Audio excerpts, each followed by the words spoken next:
O Hospital de São Paulo confirma o primeiro caso de coronavírus no Brasil.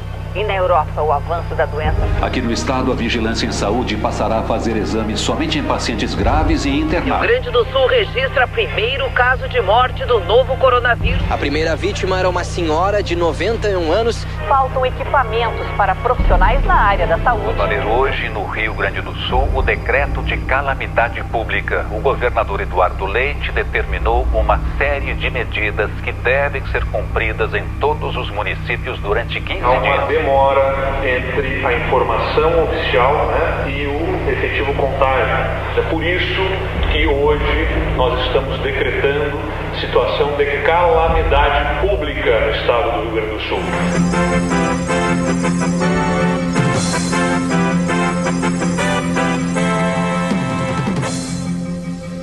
São 21h45 agora, pelo horário de Brasília. O Ministério da Saúde acaba de divulgar que 30.830 brasileiros entraram nos registros oficiais de casos de Covid-19.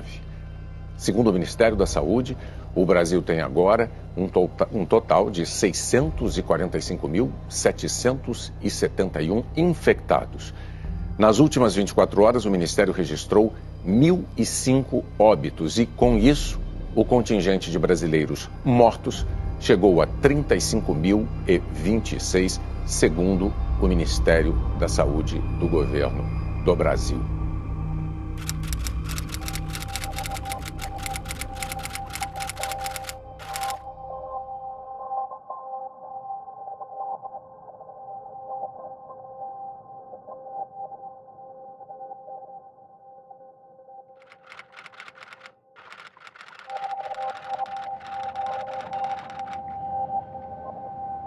Meu nome é Marco Antônio, eu tenho 21 anos, sou estudante de jornalismo do IPA. Eu tenho diagnóstico de autismo leve, de síndrome de Asperger e tenho diagnóstico de transtorno obsessivo compulsivo e ansiedade. Eu sou a Tainá, eu tenho uma página no Instagram chamada Ramona Tatu e lá eu estava postando os meus trabalhos de tatuagens, que era o que eu estava fazendo antes da pandemia começar. Meu nome é Rosane, eu sou servidora pública do Conselho de Veterinária. O Vinícius, ele trabalha em home office, então às 9 da manhã ele pega o note, começa o trabalho e eu fico cuidando das questões da casa e do Pedro Henrique, já que eu tô sem trabalho agora.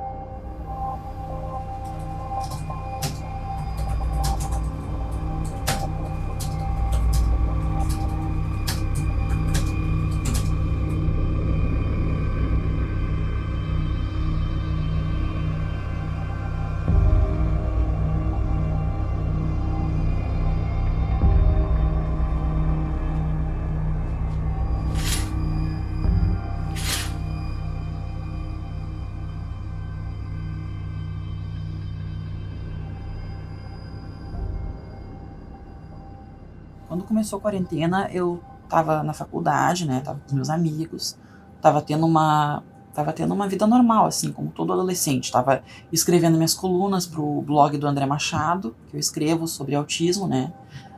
Eu tava saindo bastante com a minha mãe, a gente saía muito durante os finais de semana, íamos pros lugares, assim, né, assim, pra noite, sabe. No início, né, da pandemia, eu ficava um tempo a mais sem fazer a videochamada, ficava ali um dia, dois sem fazer, mas eu notava que ele sentia falta também desse contato, mesmo que por vídeo, e a família também sentia, principalmente a avó dele e a minha mãe. Então, se eu demorava muito para fazer as videochamadas, ela sentia muito, ela chorava no vídeo, então eu decidi fazer todos os dias. Tchau, tchau!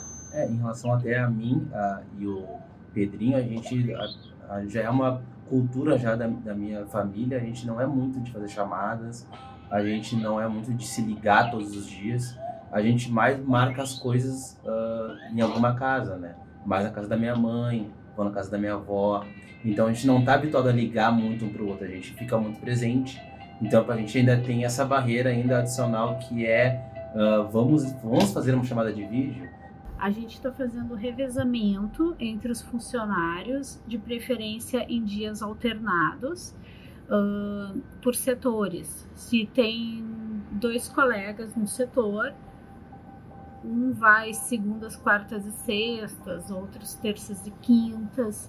Às vezes isso não é possível acontecer. Estamos eu e mais uma colega na sala, devidamente com máscaras, né? Conforme a recomendação. E no trabalho presencial a gente está trabalhando somente com as coisas que são de sistema, né, que eu não tenho como fazer em casa.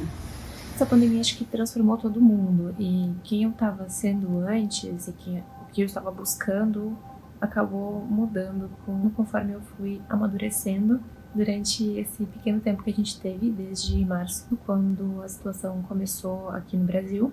Então, desde março desse ano, eu não fiz nenhuma tatuagem, e voltar a tatuar enquanto houvesse algum risco de vida, de maneira nenhuma passou na minha cabeça, porque seria uma falta de autorresponsabilidade, de responsabilidade social imensa. Então eu precisei me adequar a isso.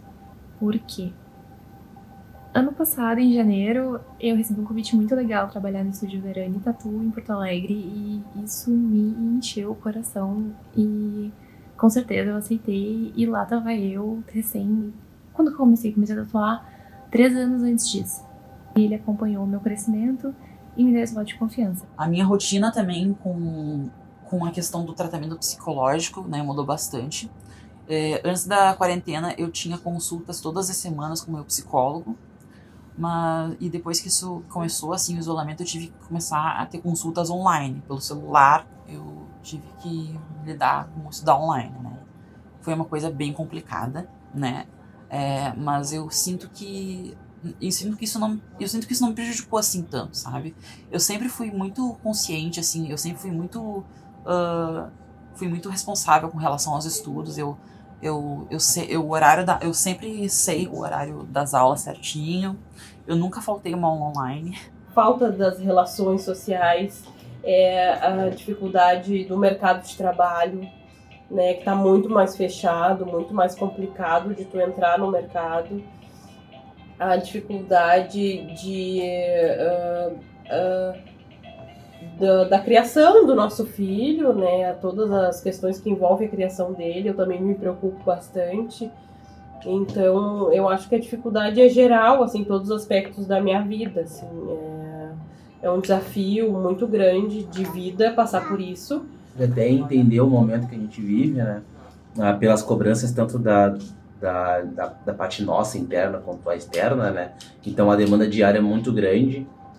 Cuidar da minha carreira, cuidar da casa e cuidar do Pedro, tudo isso ao mesmo tempo é o desafio maior, né? E aí deixar todo mundo bem. Então acho que esse desafio para mim é o maior e é o que eu estou lutando contra.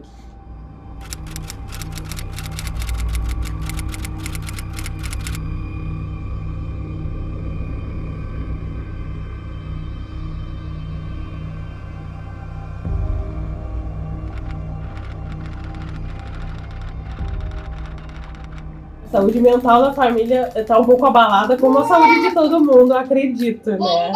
A gente vê poucas as notícias, a gente fica mais com o Pedro, a gente conversa muito mais hoje. Digamos que a gente está aprendendo nesse novo normal a lidar muito um com o outro, né? Eu ando bem ansioso, eu ando de um lado para o outro.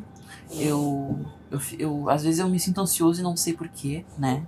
Eu me culpo bastante também sobre coisas que eu poderia ter feito e aproveitado antes do isolamento começar, que eu não aproveitei. Mas eu acho que não é bom a gente ficar se culpando, sabe? Muito. No início, a gente teve bastante dificuldade psicológica, digamos assim. Para mim até não foi tanto, porque, como claro, né, eu sou mãe, né, sou dona de casa, trabalho, apesar de eu não estar no conselho, eu tinha o meu trabalho home office, né, que ocupava também bastante tempo. Além disso, eu faço os artesanatos, né, ajudo os meus filhos também nas tarefas escolares. O meu esposo, como ele é profissional liberal e é empresário, ele teve bastante dificuldade, sim, nesse início de pandemia, por questões das empresas estarem fechadas e ele não poder ir, né, no local, fazer o trabalho da forma que ele estava acostumado. Eu acho que passar esses tempos difíceis com a família ou com a pessoa que tu sente à vontade é melhor, assim, porque ameniza um pouco, assim, o sofrimento, sabe? Eu acho que deve ser muito triste uma pessoa que acabou de se mudar, por exemplo, para outra cidade antes da quarentena, antes da quarentena tinha acabado de se mudar para outra cidade e ter que passar o isolamento confinado sozinho, ou aquelas pessoas que têm problemas familiares. Eu mudei pra Santa Catarina, tinha parcela de coisa pra pagar, móvel pra comprar e eu não tinha como trabalhar. E agora, nesse momento, a arte, no geral, tá me fazendo muito feliz. Me encontrei muito mais agora dentro da arte nessa quarentena. Eu sabia que se eu não me disciplinasse, se desde o início disso eu não tivesse um planejamento diário, talvez ou eu ia cair numa depressão ou numa mesmice.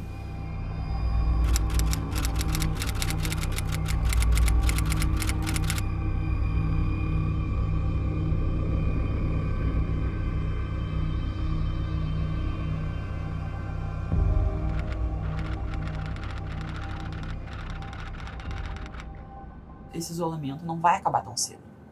Eu acho que nós vamos sentir ainda reflexos da pandemia do Covid, não só na parte econômica, assim, mas na parte mais fundo, né, nas relações humanas, na questão psicológica, né. Eu acho que muitas pessoas, depois que esse isolamento acabar, vão ter bastante problemas com a síndrome do pânico e problemas de ansiedade vão aumentar, eu tenho certeza disso. Nas ruas eu vejo todo mundo de máscara, sim, mas a questão do distanciamento social, eu acho que ainda tá complicado do pessoal entender. Essa atitude das pessoas não respeitarem o isolamento ou falarem que a doença não é tão grave quanto ela é, já mostra que eles não entenderam nada do que realmente está acontecendo. Supermercado, por exemplo, a gente vê que é bem difícil o pessoal respeitar 100%. A gente vê o retrato disso, né? Nos números, nas mortes, nas pessoas doentes, nas ocupações de UTIs. Então, definitivamente não tem respeito. A gente tem que aprender a ter mais empatia, a ser mais humano, né? A enxergar o outro lado. E eu acho que essa quarentena vai trazer isso de alguma maneira, né? E eu espero que isso se resolva da melhor maneira possível. É o que todos estamos esperando.